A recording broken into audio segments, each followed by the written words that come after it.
या देवी सर्वभूतेषु मां ब्रह्मचारिणी रूपेण संस्थिता नमस्तस्यै नमस्तस्यै नमस्तस्यै नमो नमः। आप सबका स्वागत है आज की शारदीय नवरात्रि के दूसरे दिन पर। आज है नवरात्रि का दूसरा दिन, यानी कि अश्विन मास के शुक्ल पक्ष की द्वितीया तिथि। नवरात्रि के दूसरे दिन माता ब्रह्मचारिणी की पूजा अर्चना की जाती है।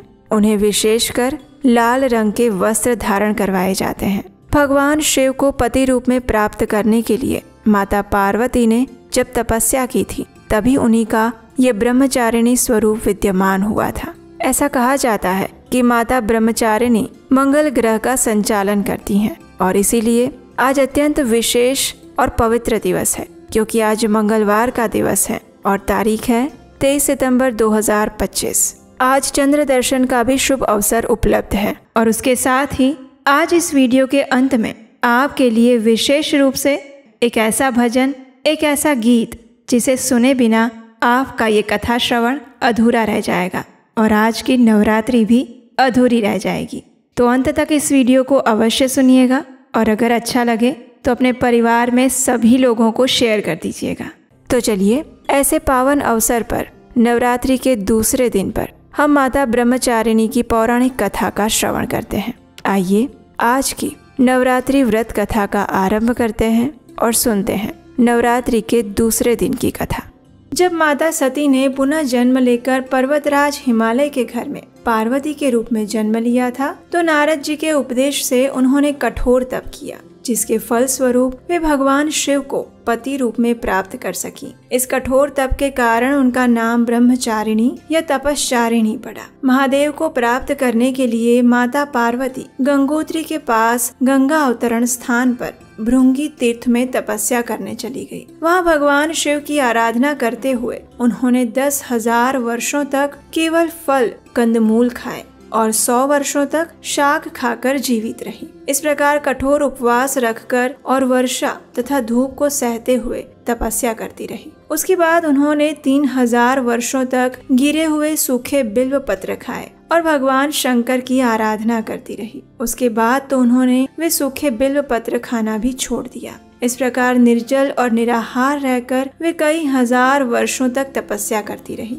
पत्तों को भी खाना छोड़ देने के कारण उन्हें अपर्णा भी कहा जाता है। इस प्रकार कठोर तप करके माता पार्वती ने आखिरकार भगवान महादेव को प्रसन्न कर लिया। तपस्या के कारण शुद्ध होने पर माँ पार्वती के साथ महादेव का विवाह हुआ और उन्हें अपनी पत्नी रूप में भगवान शिव ने स्वीकार किया। इस प्रकार कठोर तप करने के कारण माता पार्वती का नाम ब्रह्मचारिणी पड़ा, जिसका प्रमाण हमें शिव पुराण से मिलता है। तो इस प्रकार माँ दुर्गा का दूसरा स्वरूप ब्रह्मचारिणी का है और नवरात्रि के द्वितीय दिन माँ ब्रह्मचारिणी की पूजा आराधना की जाती है। ब्रह्मचारिणी का अर्थ तप की चारिणी, यानी कि तप का आचरण करने वाली देवी माँ है। माँ पार्वती का ये स्वरूप पूर्ण ज्योतिमय और अत्यंत भव्य है। उन्होंने दाएं हाथ में जप की माला और बाएं हाथ में कमंडलू धारण किया है। माँ ब्रह्मचारिणी दुष्टों को सन्मार्ग दिखाने वाली है। माँ ब्रह्मचारिणी का पूजन करने से आलस्य,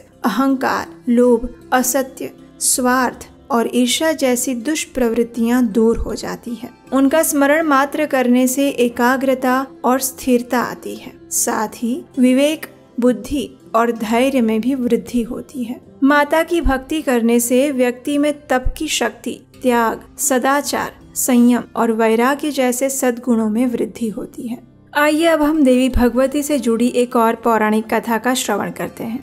एक समय व्यासदेव ने राजा जन्मेजय से इस कथा का वर्णन किया था और वो कथा इस प्रकार है। अनेक वर्षों पूर्व हयहय वंश में एक राजा हुए थे। उनका नाम था कार्तवीर्य। धर्म में सदा तत्पर रहने वाले उन बलशाली राजा की 1000 भुजाएं थीं, अतः लोग उन्हें सहस्त्र अर्जुन भी कहते थे। उन्होंने दत्तात्रेय जी से मंत्र की दीक्षा ली थी और उस समय वे भगवान विष्णु के अवतार माने जाते थे। भगवती जगदम्बा उन नरेश की इष्ट देवता थी। वे परम सिद्ध, सब कुछ देने में समर्थ और भृगुवंशी ब्राह्मणों के यजमान थे। इस परम धार्मिक नरेश का अधिकतर समय दान करने में ही व्यतीत होता था। उन्होंने बहुत से यज्ञ किए थे और प्रचुर संपत्ति ब्राह्मणों को बांट दी थी। उस समय राजा कार्तवीर्य के दान से वे भृगुवंशी ब्राह्मण अत्यंत धनी कहलाने लगे थे। घोड़े और रत्न इत्यादि की प्रचुर संपत्ति के कारण विश्व में उनकी अपार ख्याति हो गई थी। जब राजा सहस्त्र अर्जुन का स्वर्गवास हो गया तो उसके बाद हय वंशी क्षत्रिय बिल्कुल निर्धन हो गए। एक समय इन सभी क्षत्रियों को धन की आवश्यकता पड़ी और इस धन को मांगने के विचार से वे उन सभी भृगुवंशी ब्राह्मणों के पास गए। विनम्रता पूर्वक उन्होंने ब्राह्मणों से बहुत से धन की याचना की, किंतु उन लोभी ब्राह्मणों ने कुछ भी धन नहीं दिया। वे बार बार यही कहते रहे कि हमारे पास कोई धन नहीं है। ब्राह्मणों को लगने लगा कि ये हय वंशी क्षत्रिय अब हमें अवश्य ही भयभीत करेंगे, इसलिए उन सभी ब्राह्मणों ने अपनी प्रचुर संपत्ति जमीन में गाड़ दी। कई ब्राह्मणों ने अपनी संपत्ति को दूसरे ब्राह्मणों के घर में छिपा लिया। इस प्रकार लोभ के वशीभूत होकर उन ब्राह्मणों का विचार नष्ट हो चुका था। अपने यजमानों को इस प्रकार दुखी देखकर भी वे धन देने के लिए तैयार नहीं हुए। उसके बाद बहुत से हय वंशी क्षत्रिय धन प्राप्त करने की इच्छा से भृगुवंशी ब्राह्मणों के आश्रम पर पहुँचे। जब जाकर देखा तो ब्राह्मण तो अपने अपने आश्रम छोड़ के चले गए थे। तब उन क्षत्रियों ने द्रव्य पाने के लिए वहाँ की जमीन को खोदना आरंभ किया और इसी बीच किसी एक व्यक्ति की दृष्टि घर में गाड़े हुए धन पर पड़ी। सबने धन देख लिया था। जहाँ भी पता चला वहीं जमीन खोद कर वे सारा धन ले लेते। धन की लालच में आकर उन क्षत्रियों ने आस पड़ोस के ब्राह्मणों के सारे घर खोद डाले और वहाँ भी उन्हें अन्य संपत्ति प्राप्त हो गई। अब ये देखकर सभी ब्राह्मण रोने और गिड़गिड़ाने लगे। आखिर अंत में उन्होंने क्षत्रियों की अधीनता स्वीकार कर ली। अब उन सभी ब्राह्मणों के घर से अधिकतर धन निकल चुका था। हालांकि वे सभी ब्राह्मण क्षत्रियों की शरण में चले गए थे, लेकिन फिर भी क्रोध के वशीभूत होकर उन क्षत्रियों ने उन पर बाण की वर्षा करना चालू रखा। उस समय कुछ भृगुवंशी ब्राह्मण भागकर पर्वतों की गुफाओं में चले गए, छिप गए।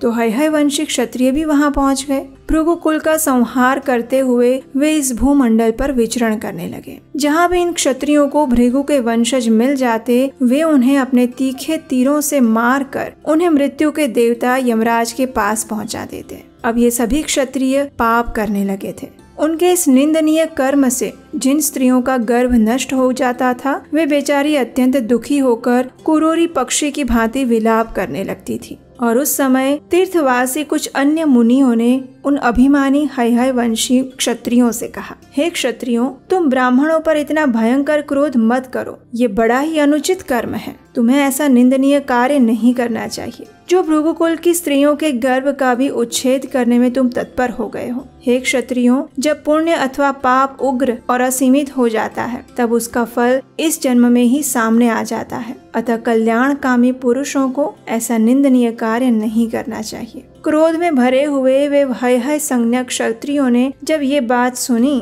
तो उन्होंने उन परम दयालु मुनियों से कहने लगे, आप सब लोग तो साधु पुरुष हैं, ये पाप कर्म क्यों किए जाते हैं? इसका रहस्य आप नहीं जानते। हमारे पूर्वज बड़े महात्मा पुरुष थे। कूटनीति के विशेषज्ञ इन ब्राह्मणों ने उन्हें धोखे में डालकर सारा धन उनसे छीन लिया था। ये सभी ब्राह्मण बगुले के समान हैं। हमने अपने कार्य के लिए जब प्रार्थना पूर्वक उनसे धन मांगा तो उन्होंने देने से इनकार कर दिया। हम तो उनके यजमान हैं। हम महान कष्ट भोग रहे थे और ये बात वे भी जानते थे। हमने उनसे थोड़ा सा ही धन मांगा था, लेकिन उनके मुख से बार बार यही निकलता रहा कि हमारे पास कुछ नहीं है, चले जाओ। धन पास होने के बाद भी उन्होंने हमारी प्रार्थना को ठुकरा दिया था। जब हमारे पूर्वज महाराज कार्तवीर्य ने इन्हें अपनी संपत्ति सौंपी थी तब किस प्रयोजन से ये उनकी धन की सारी संभाल करते रहे। ना तो उन्होंने कोई यज्ञ किया, ना याचक के मांगने पर कुछ दान दिया। ब्राह्मण का तो कर्तव्य होता है कि वो किसी भी प्रकार के धन का संचय ना करे, विधि पूर्वक यज्ञ करे, दान दे और सुख सुविधा के लिए खाने पीने में व्यय करे। हे विप्रो, ऐसा बताया गया है कि धन रहने पर राजा, चोर, अग्नि और धूर्तों द्वारा महान भय उपस्थित होता है। धन का संग्रह करने वाला व्यक्ति स्वयं मरकर उससे अलग हो कठिन दुर्गति को प्राप्त करता है। ये सभी नियम वे जानते थे। उसके बाद भी ये पुरोहित ब्राह्मणों ने लोभ के कारण संशय में पड़े रहे। दान, भोग और नाश, यही तीन धन की गतियां हैं। पुण्यात्मा पुरुषों का धन दान और भोग में खर्च होता है और पापी यूं ही अपनी संपत्ति से वंचित हो जाते हैं।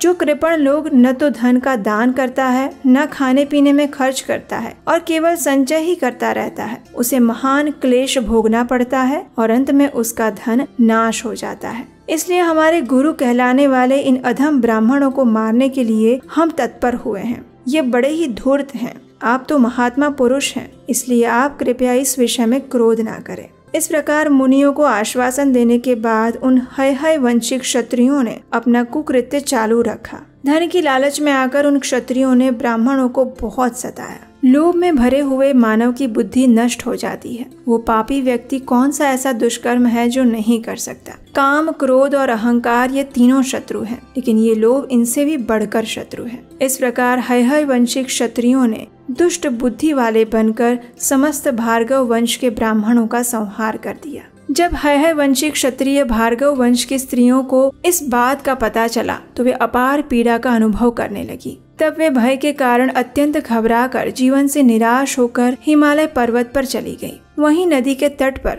उन्होंने मिट्टी की माँ गौरी की मूर्ति बनाकर स्थापित की और निराहार रहकर उपासना करने लगी।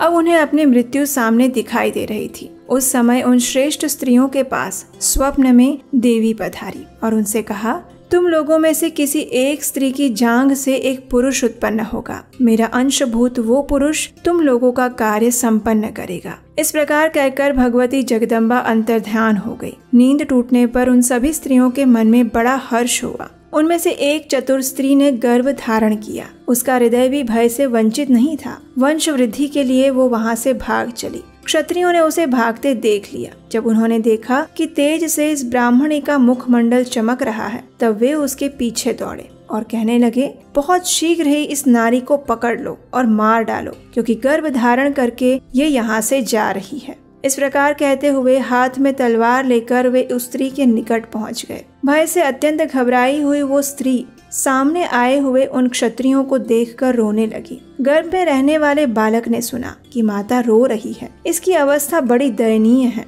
और कोई भी उसका रक्षक नहीं है। क्षत्रियों से संतप्त होने के कारण उसके नेत्र जल की धारा बहा रहे हैं। लगता है कि गर्भवती हिरनी सिंह के पंजे में पड़ गई हो। इस प्रकार आंखों में आंसू भरकर कांपती हुई माता को देखकर गर्भ में स्थित बालक के क्रोध की कोई सीमा नहीं रही। वह जांघ चीर कर तुरंत बाहर निकल आया, मानो कोई दूसरा सूर्य प्रकट हुआ हो। उस मनोहर बालक ने अपने तेज से तुरंत ही उन क्षत्रियों के नेत्र की ज्योति को हर लिया। उस बालक की ओर देखते ही मानो वे सभी क्षत्रिय नेत्र विहीन हो गए थे। जन्मांध प्राणी की भांति वे पर्वत की गुफाओं में इधर उधर भटकने लगे। वे समझ नहीं पा रहे थे कि आखिर इस बालक को देखते ही वे नेत्रहीन कैसे हो गए। इससे ये पता चलता है कि इस ब्राह्मणी का ही ये प्रभाव है, क्योंकि इसके पास सतीत्व का महान बल होगा। पतिव्रता नारियों का संकल्प कभी व्यर्थ नहीं हो सकता। दुखी होने पर वे क्षण भर में ही क्या नहीं कर सकती। ये सोचकर वे दृष्टिहीन और निराश्रय हय वंश के क्षत्रिय उस पतिव्रता ब्राह्मणी के शरणागत हो गए। उन्होंने अपनी सुध बुध खोकर दोनों हाथ जोड़ लिए और भय से घबराई हुई उस ब्राह्मणी को प्रणाम किया। उन्होंने ब्राह्मणी से प्रार्थना करते हुए कहा, हे माता, अब आप प्रसन्न हो जाइए। हम आपके सेवक हैं, इसमें कोई संदेह नहीं। पापमय बुद्धि हो जाने के कारण हम क्षत्रियों द्वारा महान अपराध हो गया है और इसी के फल स्वरूप आपकी दृष्टि पड़ते ही हम सब नेत्र विहीन हो गए। हे माते, हम आपकी शरण में आए हैं। अंधा हो जाना मरण से भी अधिक कष्टप्रद होता है, अतः हमें पुनः नेत्र प्रदान करने की कृपा करें। पुनः दृष्टि प्रदान करके हम सब क्षत्रियों को अपना सेवक बना ले और फिर हम शांत होकर अपने अपने स्थान पर वापस चले जाएंगे और इसके बाद कभी भी हम ऐसा घृणित कार्य नहीं करेंगे। अज्ञानवश हमारे द्वारा जो अपराध हुआ है उसे कृपया आप क्षमा करें। हाथ जोड़कर अपने समक्ष खड़े हुए उन नेत्रहीन क्षत्रियों को देखकर ब्राह्मणी ने उनसे कहा, हे क्षत्रियों, मेरे द्वारा तुम्हारी दृष्टि नहीं हरी गई है, ये निश्चित है। मैं तुम पर कुपित भी नहीं हूँ। इसका वास्तविक कारण मैं बता रही हूँ। सुनो, इस समय ये जो भृगुकुल का दीपक बालक मेरी जांघ से उत्पन्न हुआ है, तुम उसी के कोप के भाजन बने हुए हो। रोष में आकर बालक ने ही तुम्हारे नेत्र स्तंभित कर दिए हैं। भृगु के वंशज निरपराधी, धर्मात्मा और तपस्वी थे। जब तुम इनको मार रहे थे तब मेरे गर्भ में ये बालक आ चुका था। इसे 100 वर्षों से मैं अपने गर्भ में धारण किए रही थी। इसने 6 अंगों सहित संपूर्ण वेदों का अध्ययन बड़ी सुगमता से किया है। भृगु वंश का उत्थान करने के लिए वो प्रकट हुआ है और वो गर्भ में ही सुशिक्षित हो चुका है। यही पितरों के वध से कुपित होकर तुम्हें मारने के लिए उत्सुक हुआ था। मेरा ये पुत्र भगवती जगदम्बा की कृपा से उत्पन्न हुआ है और उन्हीं के दिव्य तेज से तुम्हारी आंखें देखने में असमर्थ हो गई है। प्रार्थना करने पर यदि मेरा ये बालक प्रसन्न हो गया तो वो तुम्हें नेत्र ज्योति अवश्य वापस प्रदान कर देगा। अब उस समय वो बालक एक श्रेष्ठ मुनि के रूप में विराजमान था।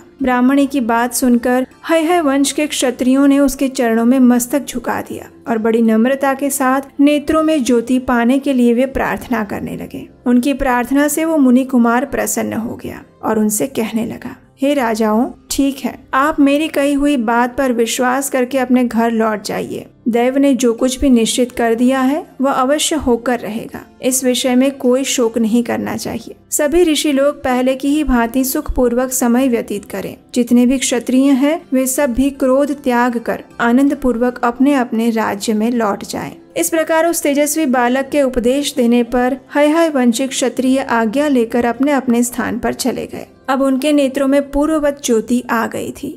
अब वे देखने लगे थे। ब्राह्मणी भी तेजस्वी और पृथ्वी के रक्षक के रूप में प्रकट हुए उस दिव्य बालक को लेकर अपने आश्रम में वापस आ गई। बड़ी सावधानी से वो उसका पालन पोषण करने लगी और इस प्रकार उस बालक ने भृगुवंशी ब्राह्मणों के वंश की रक्षा की। ये ऐसा बालक था जो कि भगवती देवी ब्रह्मचारिणी यानी माता पार्वती की कृपा से प्रकट हुआ था। चलिए अब हम देखते हैं कि नवरात्रि के दूसरे दिन माँ ब्रह्मचारिणी की पूजा आराधना कैसे करनी चाहिए। इस दिन प्रातः ब्रह्म मुहूर्त में उठकर जल्दी स्नान कीजिए। पूजा के स्थान पर गंगा जल छिड़क कर उसका शुद्धिकरण कर लीजिए। घर के मंदिर में दीप प्रज्वलित करें। माँ दुर्गा की प्रतिमा है तो उनका गंगा जल से अभिषेक करें। अगर मूर्ति नहीं है तो चित्र के ऊपर गंगा जल की कुछ बूंदे छिड़क कर उसे स्वच्छ करें। तत्पश्चात माँ दुर्गा को अर्घ्य दें। माँ को अक्षत, सिंदूर और लाल पुष्प अर्पित करें। भोग में स्वादिष्ट व्यंजन और फल, मिठाई इत्यादि अर्पित करें, किंतु भोग अर्पित करते समय ये ध्यान रखें कि ये शुद्ध और सात्विक हो, यानी बिना प्याज लहसुन का, क्योंकि भगवान को सिर्फ सात्विक चीजों का ही भोग लगाया जाता है।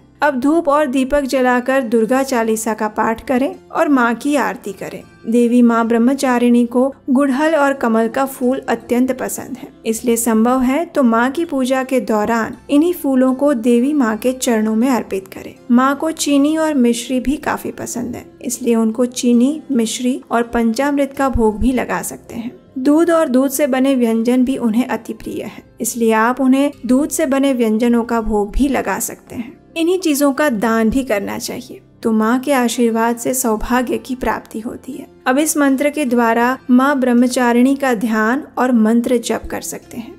वंदे वांछित लाभाय चंद्रार्ध कृत शेखराम जपमाला कमंडलो धरा ब्रह्मचारिणी शुभम। इस प्रकार द्वितीय नवरात्रि का पूरा दिन माँ ब्रह्मचारिणी का विधि विधान पूर्वक पूजन किया जाए तो देवी माँ अवश्य प्रसन्न होती हैं और अपने भक्तों पर कृपा दृष्टि करती हैं। तो आइए नवरात्रि के इस शुभ और मंगलकारी दिनों में अब हम श्रवण करते हैं महिषासुर मर्दिनी स्तोत्र के हिंदी अनुवाद का, जिसका श्रवण करने मात्र से देवी दुर्गा की विशेष कृपा प्राप्त की जा सकती है और उसे शुरुआत से लेकर अंत तक पूरा सुना जाता है। नवरात्रि के इन पावन दिनों में इस महिषासुर मर्दिनी स्तोत्र का पाठ करना या उसका श्रवण करना ये और भी अधिक फलदायी और पुण्यदायी बताया गया है। तो आइए श्रवण करते हैं महिषासुर मर्दिनी स्तोत्र के अनुवाद का। हे पर्वतराज हिमालय की कन्या, पृथ्वी को आनंदित करने वाले, संसार को हर्षित रखने वाली, नंदीगण से नमस्कार की जाने वाली, गिरिश्रेष्ठ विंध्याचल के शिखर पर निवास करने वाली, भगवान विष्णु को प्रसन्न रखने वाली, इंद्र से नमस्कृत होने वाली, भगवान शिव की भार्या के रूप में प्रतिष्ठित, विशाल कुटुंब वाली और ऐश्वर्य प्रदान करने वाली, हे भगवान शिव की प्रिय पत्नी महिषासुर मर्दिनी देवी पार्वती, आपकी जय हो, जय हो।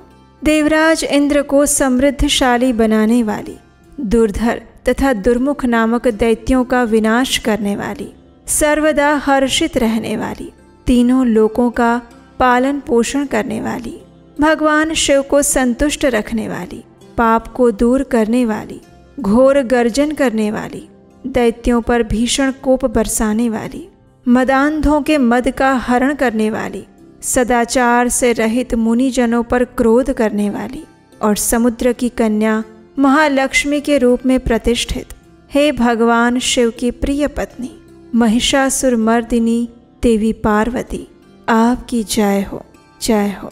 हे जगत की माता स्वरूपिणी, कदम्ब वृक्ष के वन में प्रेम पूर्वक निवास करने वाली, सदा संतुष्ट रहने वाली, हास परिहास में सदा रत रहने वाली, पर्वतों में श्रेष्ठ ऊंचे हिमालय की चोटी पर अपने भवन में विराजमान रहने वाली, मधु से भी अधिक मधुर स्वभाव वाली, मधु कैटभ का संहार करने वाली, महिष को विदीर्ण कर डालने वाली और रास क्रीड़ा में मग्न होने वाली, हे भगवान शिव की प्रिय पत्नी महिषासुर मर्दिनी देवी पार्वती, आपकी जय हो, जय हो।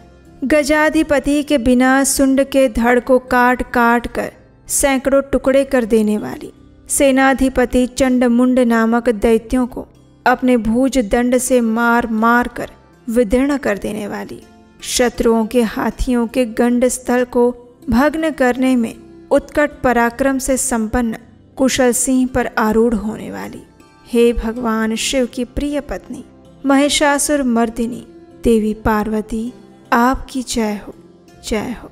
रणभूमि में मदोन्मत्त शत्रुओं के वध से बढ़ी हुई अदम्य और पूर्ण शक्ति धारण करने वाली, चातुर्यपूर्ण विचार वाले लोगों में श्रेष्ठ और गंभीर कल्पना वाले प्रथमाधिपति भगवान शंकर को दूत बनाने वाली, दूषित कामनाओं तथा कुत्सित विचारों वाले दुर्बुद्धि दानवों के दूतों से न जानी जा सकने वाली, हे भगवान शिव की प्रिय पत्नी महिषासुर मर्दिनी देवी पार्वती, आपकी जय हो, जय हो।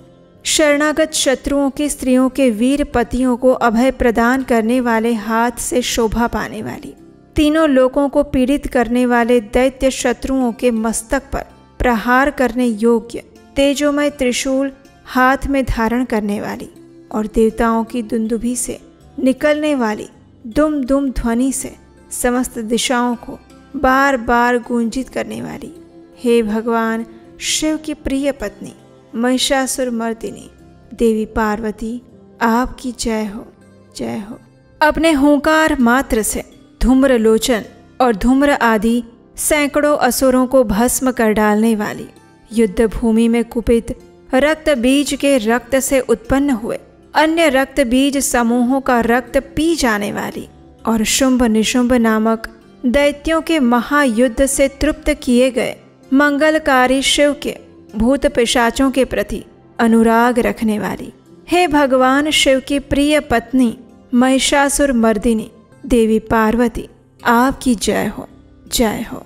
समर भूमि में धनुष धारण कर अपने शरीर को केवल हिलाने मात्र से शत्रु दल को कंपित कर देने वाली, स्वर्ण के समान पीले रंग के तीर और तरकश से सुसज्जित भीषण योद्धाओं के सिर काटने वाली, हाथी घोड़ा रथ पैदल ये चारों प्रकार की सेनाओं का संहार करके रणभूमि में अनेक प्रकार की शब्द ध्वनि करने वाले बटुकों को उत्पन्न करने वाली, हे भगवान शिव की प्रिय पत्नी महिषासुर मर्दिनी देवी पार्वती, आपकी जय हो, जय हो।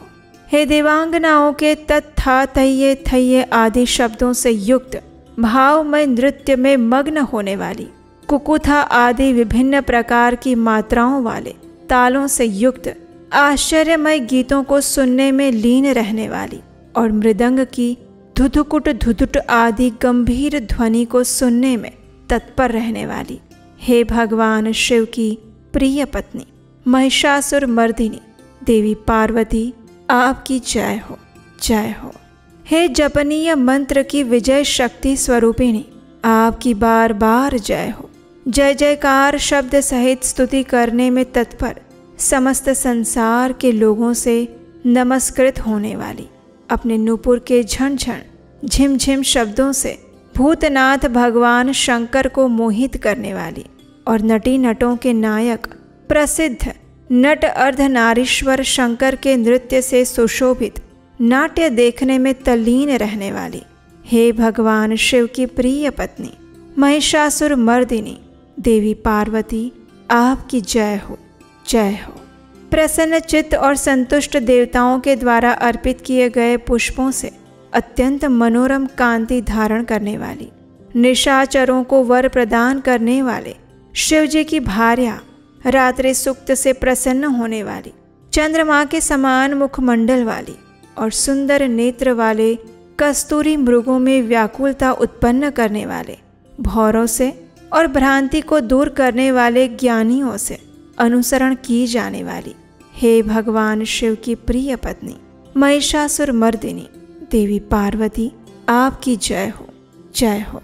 महनीय महायुद्ध के श्रेष्ठ वीरों के द्वारा घुमावदार और कलापूर्ण ढंग से चलाए गए भालों के युद्ध के निरीक्षण में चित्त लगाने वाली, कृत्रिम लतागृह का निर्माण कर उसका पालन करने वाली स्त्रियों की बस्ती में झिल्लिक नामक वाद्य विशेष बजाने वाली, भिल्लिनियों के समूह से सेवित होने वाली और कान पर रखे हुए विकसित सुंदर रक्त वर्ण और श्रेष्ठ कोमल पत्तों से सुशोभित होने वाली, हे भगवान शिव की प्रिय पत्नी महिषासुर मर्दिनी देवी पार्वती, आपकी जय हो, जय हो। सुंदर दंत पंक्ति वाली स्त्रियों के उत्कंठापूर्ण मन को मुग्ध कर देने वाले कामदेव को जीवन प्रदान करने वाली, निरंतर मद चूते हुए गंड स्थल से युक्त मदोन्मत्त गजराज के समान मंथर गति वाली और तीनों लोकों की आभूषण स्वरूप चंद्रमा के समान कांति युक्त सागर कन्या के रूप में प्रतिष्ठित, हे भगवान शिव की प्रिय पत्नी महिषासुर मर्दिनी देवी पार्वती, आपकी जय हो, जय हो। कमल दल के समान वक्र, निर्मल और कोमल कांति से परिपूर्ण, एक कला वाले चंद्रमा से सुशोभित, उज्ज्वल ललाट पटल वाली, संपूर्ण विलासों और कलाओं की आश्रयभूत, मंद गति और क्रीड़ा से संपन्न, राजहंसों के समुदाय से सुशोभित होने वाली और भौरों के सदृश काले और सघन केशपाश की चोटी पर शोभायमान मौलश्री पुष्पों की सुगंध से भ्रमर समूहों को आकृष्ट करने वाली, हे भगवान शिव की प्रिय पत्नी महिषासुर मर्दिनी पार्वती देवी, आपकी जय हो, जय हो। आपके हाथ में सुशोभित मुरली की ध्वनि सुनकर बोलना बंद करके लाज से भरी हुई कोकिल के प्रति प्रिय भावना रखने वाली, भौरों के समूहों की मनोहर गूंज से सुशोभित पर्वत प्रदेश के निकुंजों में विहार करने वाली और अपने भूत तथा भिल्लिनी आदि गणों के नृत्य से युक्त क्रीड़ाओं को देखने में सदा तल्लीन रहने वाली, हे भगवान शिव की प्रिय पत्नी महिषासुर मर्दिनी देवी पार्वती, आपकी जय हो, जय हो।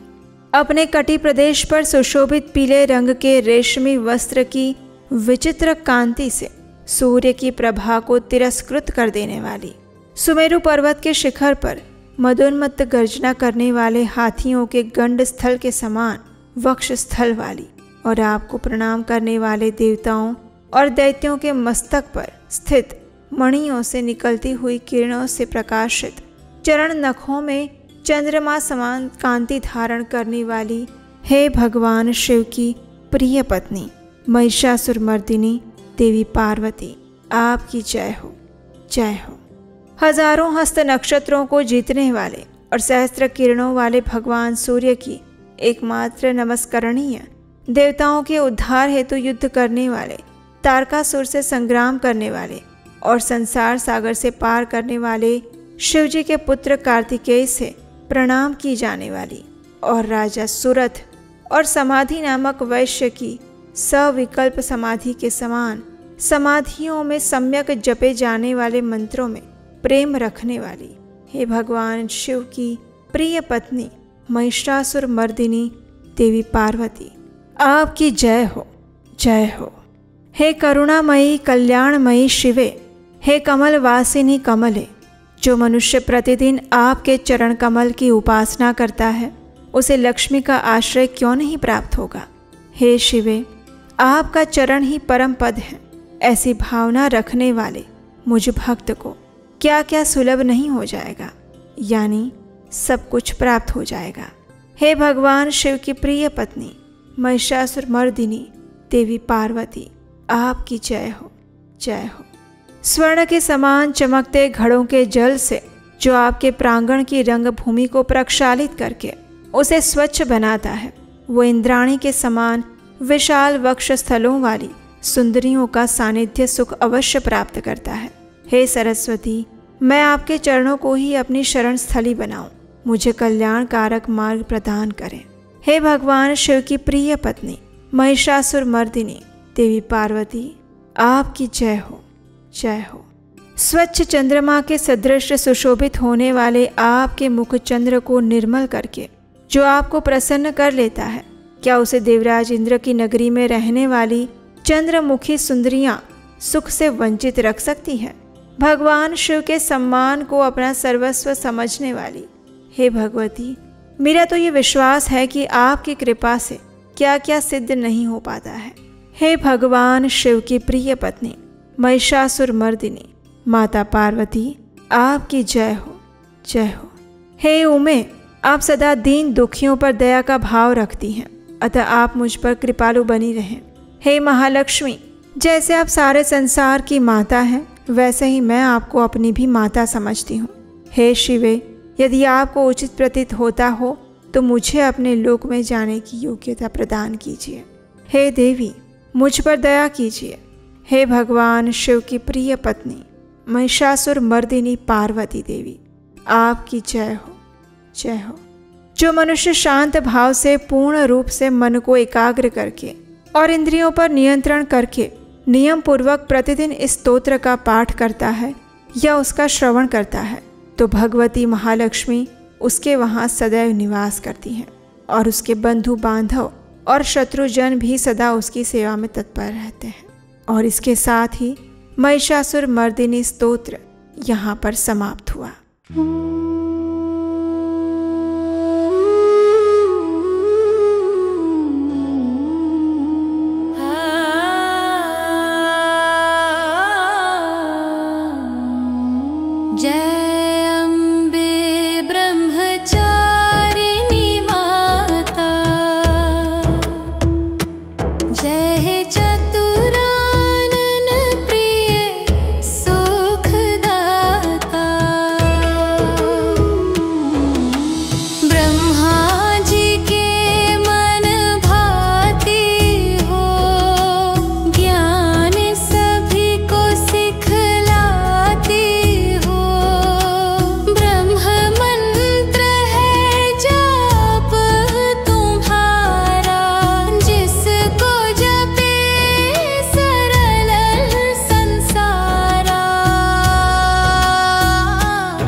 हमें आशा है कि ये कथा आपको अच्छी लगी होगी। इस नवरात्रि के पावन दिनों में देवी माँ भगवती, देवी दुर्गा की नित्य निरंतर कथा सुनने के लिए आपके अपने चैनल को सब्सक्राइब कर लीजिए। चलिए माँ दुर्गा के ब्रह्मचारिणी देवी स्वरूप को प्रार्थना करते हैं कि इस कलयुग में व्यक्ति के भीतर छुपे दुष्ट दानव यानी कि द्वेष, ईर्ष्या, गर्व, लोभ, क्रोध आदि का संहार करके हमें योग शक्ति प्रदान करें।